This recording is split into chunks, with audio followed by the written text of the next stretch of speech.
চোরকে ছেড়ে দিয়ে চুরির ফ্রিজ নিজেই কিনে নিলেন এক পুলিশ কর্মকর্তা। এমনই এক ঘটনা ঘটেছে নাটোরে। জেলা জুড়ে মাদক চুরি ও ছিনতাইয়ের উপদ্রব বৃদ্ধির মাঝেই এক পুলিশ কর্মকর্তার এমন কাণ্ড প্রকাশ্যে আসে।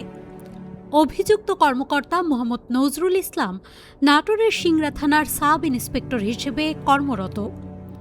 অভিযোগ রয়েছে, মুনসের আলীর বাসা থেকে তার ছোট ভাই মাসুম আলী ফ্রিজ চুরি করে পালানোর সময় পুলিশ ভ্যান গাড়ি সহ মালামাল আটক করলেও অভিযুক্ত পালিয়ে যায়। পরে উদ্ধার করা ফ্রিজ থানায় জমা না দিয়ে এসআই নজরুল ইসলাম নিজের বাসায় নিয়ে যান এবং পরদিন স্ট্যাম্পের মাধ্যমে 11,500 টাকায় ফ্রিজটি কিনে নেন।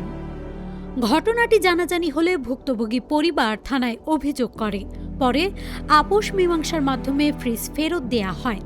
এ ঘটনায় স্থানীয়দের মধ্যে ক্ষোভ তৈরি হয়েছে এবং পুলিশের ভূমিকা নিয়ে উঠছে নানা প্রশ্ন। News desk, Manabzamin.